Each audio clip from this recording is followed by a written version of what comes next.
전공은 재학생에게 물어봐! 와! 안녕하세요. 저는 자연과학대학 화학과에 재학 중인 2학번 김시은입니다. 네, 안녕하세요. 저는 공과대학 화학과학과에 재학 중인 20학번 김민승입니다. 안녕하십니까. 저는 공과대학 공업화학 고분자공학부 공업화학 전공인 21학번 정성민입니다. 우선 화학과는 물리, 유기, 무기, 분석, 생화학 총 5가지 분야의 화학에 관한 이론과 실험을 배우는 학과입니다. 화학의 기본 원리, 물질의 성질과 변화에 대해서 연구하며 실험실에서 다양한 화학 반응을 분석하고 실습합니다. 네, 저희 화학공학과는 화학과 이름이 비슷해서 혼동하기 쉬운 학과인데요. 화학을 배운다는 점에서는 동일하지만 화학공학과는 조금 더 공학스러운 학과입니다. 쉽게 말하자면 이제 화학과가 연구를 통해 만들어낸 물질들로 저희 화학공학과가 실생활에 필요한 무언가를 만들기 위한 공정을 설계하고 계산하는 과정을 거칩니다. 이러한 과정에서 복잡한 수식이나 물리적 지식이 많이 요구되기 때문에 어쩌면 화학보다는 물리나 수학 쪽에 더 가까운 느낌을 받을 수 있습니다. 공업화학 전공은 도료 제조 및 도전 공업과 표면 처리에 관한 기초 이론을 확립한 후에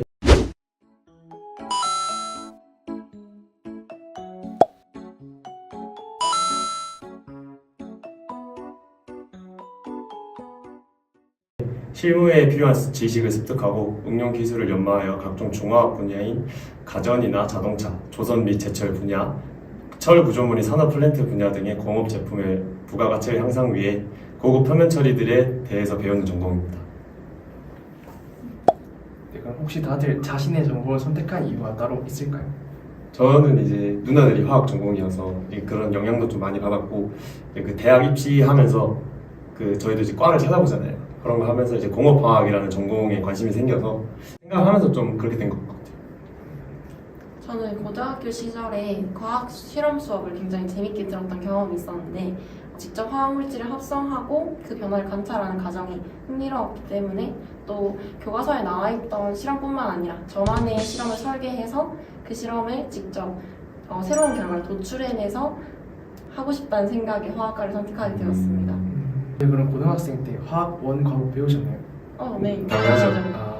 네, 저는 고등학교 2학년 때까지만 하더라도 이제 마땅한 진로를 못 찾고 있었는데 이제 화학원이라는 과목을 가르치는 선생님께서 이제 쉽고 재미있게 가르쳐 주셔가지고 그대로 화학이라는 과목을 꽂혀버린 것 같습니다. 또 저는 화학뿐만 아니라 좀 수학이나 그런 이공계열 과목도 좋아하는 학생이었기 때문에 조금 더 화학보다는 화학공학에 좀 더 끌렸고 이렇게 화학공학과로 진학을 하게 되었습니다. 그럼 다들 학과에서 재미있었다, 인상 깊었다 하는 수업이 있었을까요?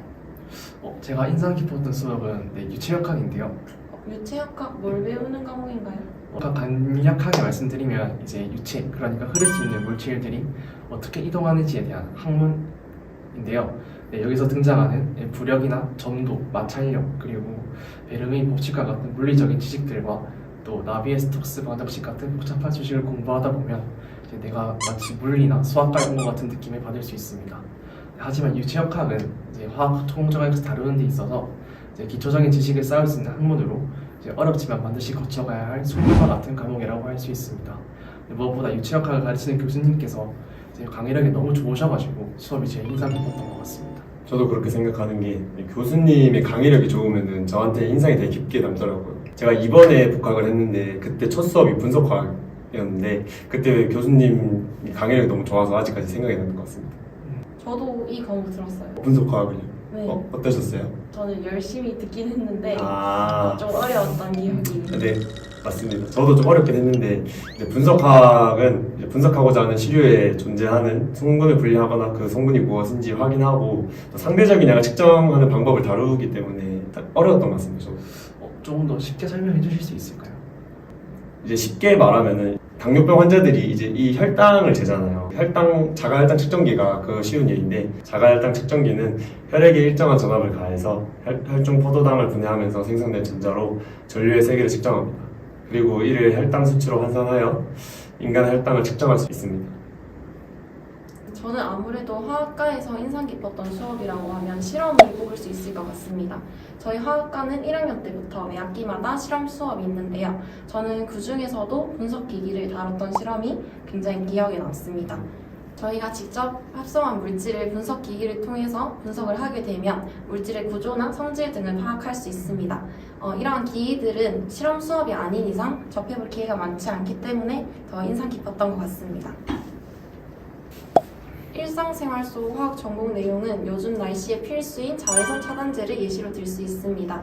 자외선 차단제나 화장품의 제품 뒷면을 보면 전공에서 배운 화학 물질을 확인할 수 있습니다. 화장품 성분표는 성분 함량이 높은 순서대로 표기되어 있습니다.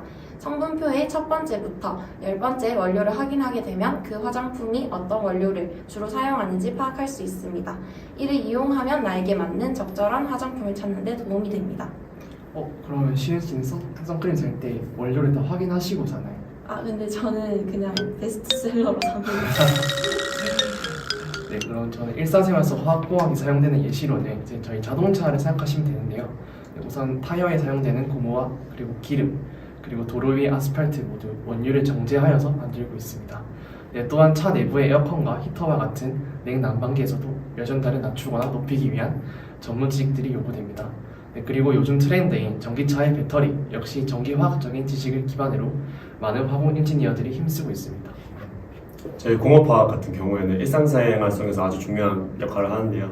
그중 하나가 페인트입니다. 페인트의 필수 성분 중 하나인 바인더는 색소와 표면을 결합시키는 역할을 하는데요.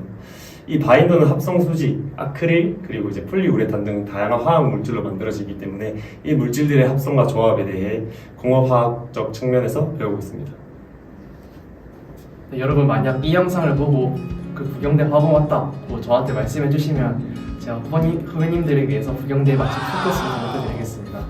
네, 내년에는 제가 4학년이니까 이제 올해 입시가 마지막이겠죠? 네, 다들 저희 화공 많은 관심 부탁드리겠습니다. 입시에서 가장 중요한 것은 자신에게 맞는 학과와 이에 맞는 유리한 전형을 선택하는 게 가장 좋다고 생각합니다. 여러분도 자신에게 맞는 학과와 입시 전형으로 부경대학교에 같이 다녔으면 좋겠습니다. 여러분들 화이팅! 저도 수험생활을 해봐서 알지만 수험생활을 하다 보면 힘든 순간이 올 수밖에 없는 것 같아요. 그 순간에 좌절하지 말고 꾸준히 노력하다 보면 좋은 결과가 따라올 거라고 믿습니다. 화이팅! 그럼 안녕!